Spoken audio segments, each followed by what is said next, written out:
एक और बड़ी खबर आपको बता दें, महाराष्ट्र की सियासत से जुड़ी बड़ी खबर सामने आ रही है। शरद पवार की अध्यक्षता में एनसीपी की बैठक से पहले अजीत पवार का नाम गायब है।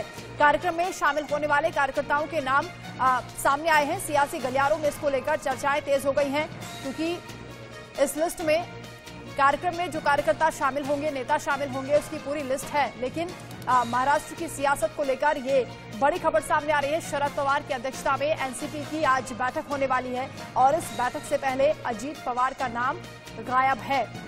अजीत पवार को लेकर लगातार बगावत की खबरें आ रही हैं, नाराजगी की खबरें आ रही हैं और इस बीच ये बड़ी खबर है कि जो बैठक शरद पवार की अध्यक्षता में एनसीपी की होने वाली है, उसकी लिस्ट में अजीत पवार का नाम नहीं है। शरद पवार से क्या अजीत पवार खफा चल रहे हैं? ये कई अहम सवाल हैं। क्या एनसीपी में सब कुछ ठीक है?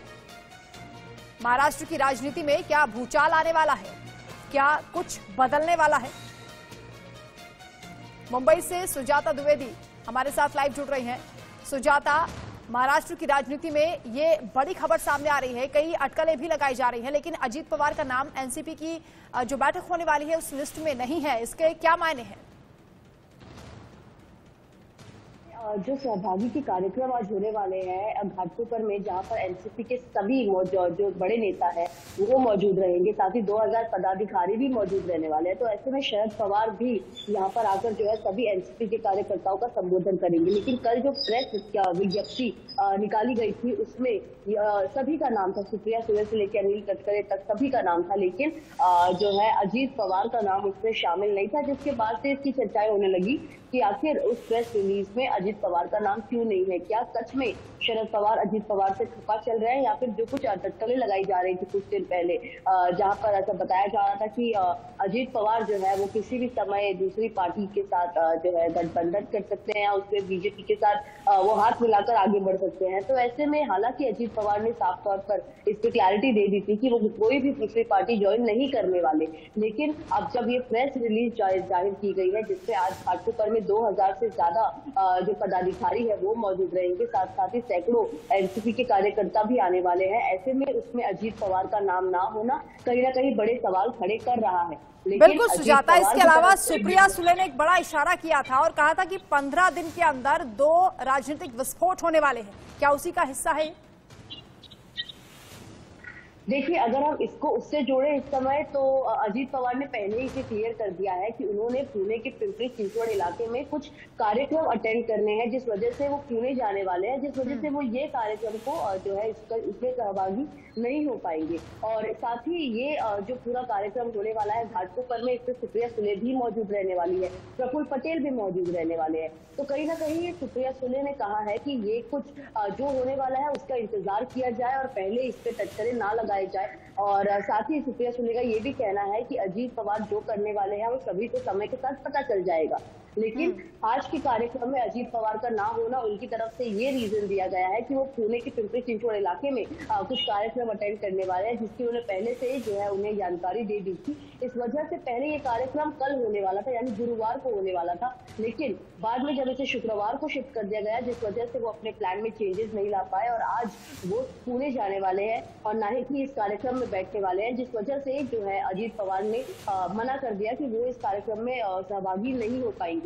लेकिन क्या यही कारण है या नहीं, या फिर ये सिर्फ बनावटी बोल बोले जा रहे हैं, इसको लेकर जो है अब विपक्ष भी काफी ज्यादा आक्रामक हो गया है कि खुद की पार्टी की इतने बड़े बैठक में, जिसमें मुंबई के बारे में चर्चाएं की जाने वाली है, आगे की राजनीति के बारे में चर्चाएं की जाने वाली है, उसमें अगर अजीत पवार शामिल नहीं होते तो और क्या मायने समझे जाए इसे। ऐसे में जो है अब देखना होगा कि क्या अजीत पवार आज समय निकालकर मीटिंग में आते हैं या नहीं, या फिर जो टटकरें लगाई जा रही हैं कि वो बहुत जल्द जो है कुछ बड़ा करने वाले हैं। क्योंकि अजीत पवार की पर्सनैलिटी अगर हम महाराष्ट्र में समझे तो वो इसी तरीके से हो गई है कि वो कब क्या कर बैठी किसी को पता नहीं है, कभी ये पार्टी तो कभी वो पार्टी की जो अटकलें हैं वो लगाई जा रही है। ऐसे में आज की मीटिंग बहुत जरूरी है। शरद पवार सभी का संबोधन करने वाले हैं, उसमें वो क्या बोलते हैं, राजनीति की क्या स्ट्रैटेजी रहेगी उनकी 2024 को लेकर। सुजाता, ये कहा जाता है कि धुआं तभी उठता है जब कहीं आग लगी होती है। शरद पवार से अजीत पवार की नाराजगी की वजह क्या हो सकती है अगर ऐसा है तो?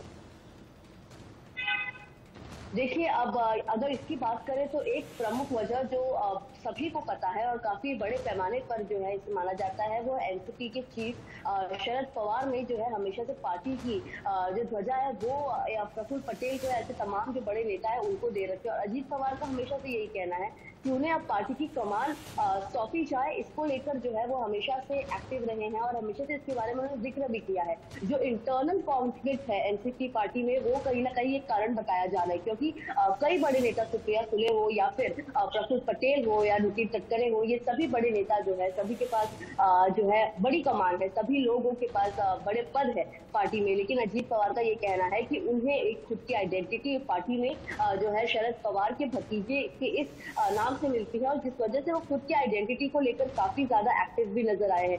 तो ऐसे में और भी कई कारण हो सकते हैं, जैसे कि जब 2019 में महाराष्ट्र में पॉलिटिकल पूरा टर्मोइल देखने मिला था, जिस तरीके से राजनीति उस समय महाराष्ट्र में पूरी डगमगा गई थी, अजीत पवार उसके बड़े कारण थे। और एक बार फिर जब सुप्रिया सुले ने ये बता दिया कि एनसीपी की तरफ से 2 बड़े विस्फोट होने वाले हैं, जो कि 15 दिन के अंदर होंगे, और अब भी लोग जो है इसी का इंतजार कर रहे हैं, क्योंकि हालांकि अजीत पवार और शरद पवार दोनों के बीच में भेंट हुई थी, लेकिन उसके बाद से ये बता दिया गया था कि जो हमारे मन में है वो उनके मन में हो, ऐसा बिल्कुल सुजाता, इन कयासों को बल इसलिए भी मिल रहा है क्योंकि हाल ही में पुणे में जो रैली हुई थी उसमें भी अजीत पवार शामिल नहीं हुए थे। उसके बाद उनकी किसी बैठक का भी जिक्र हो रहा था कि उन्होंने बैठक बुलाई है, 30 विधायक उनके संपर्क में है, जिसे लेकर वो शिंदे गुट के साथ शामिल हो सकते हैं।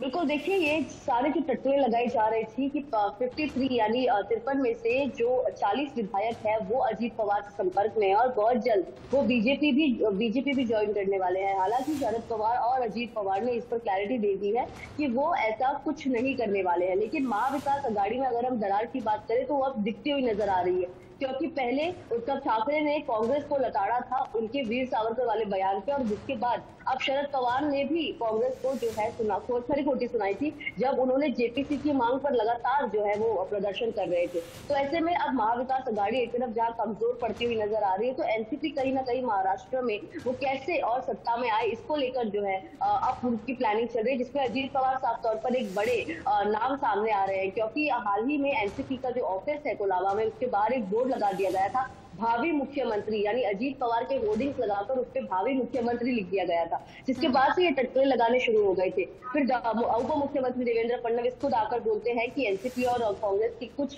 विधायक उनके संपर्क में है और बहुत जल्द वो पार्टी भी ज्वाइन करेंगे। तो कहीं ना कहीं इन सभी अफवाहों के मजे जो है वो बीजेपी उठाती हुई नजर आ रही है। एक तरफ देवेंद्र फडणवीस बोल रहे हैं कि पार्टी के विधायक उनके संपर्क में है, वही दूसरी तरफ अजीत पवार बोल रहे हैं कि ऐसा कुछ नहीं होने वाला और वो मरते दम तक एनसीपी के साथ ही रहेंगे। लेकिन क्या एनसीपी के साथ ही रहकर वो पार्टी वो जो है हाथ मिला लेंगे बीजेपी के साथ? इसका बिल्कुल सुजाता, अफवाहों का, कयासों का बाजार तो गर्म है, लेकिन आप क्योंकि महाराष्ट्र की राजनीति को बेहतर समझती हैं, अंदर खाने चल क्या रहा है एनसीपी में? क्या सब कुछ ठीक है? बिल्कुल, देखिए, यही बड़ा सवाल है, क्योंकि जिस तरीके से एनसीपी की फंक्शनिंग अगर हम इस समय समझना चाहे तो सुप्रिया सुले जो शरद पवार की बेटी है वो एक बड़ी नाम है एनसीपी पार्टी में। लेकिन अब कहीं ना कहीं ये भी कहा जा रहा है कि शरद पवार जो हालांकि हम जानते हैं काफी ज्यादा एजेड भी हो गए हैं, वो कहीं ना कहीं सुप्रिया सुले को जो है अब उनकी राजनीति में, इस महाराष्ट्र की राजनीति में एक कारभार स्टॉप कर जाना चाहते हैं, जिस वजह से बताया जा रहा है कि अगर एनसीपी महाविकास आघाड़ी के साथ अपना गठबंधन तोड़ देती है तो वो कहीं ना कहीं बीजेपी के साथ इसलिए ही हाथ मिलाएंगी क्योंकि सुप्रिया सुले के राजनीतिक भविष्य सुरक्षित करना चाहते हैं शरद पवार। वही दूसरी तरफ अजीत पवार को भी कहीं ना कहीं यही बात खटक रही है कि आखिर उनकी राजनीतिक करियर का क्या होगा, जिस वजह से वो अपने डिसीजन कहीं ना कहीं खुद लेते हुए भी नजर आ रहे हैं। पहले कहा जा रहा था कि शरद पवार से बिना पूछे, बिल्कुल सुजाता, अजीत पवार के अगले कदम पर सबकी निगाहें रहेंगी कि वो आखिर क्या चाहते हैं, उनके मन में क्या चल रहा है। अपना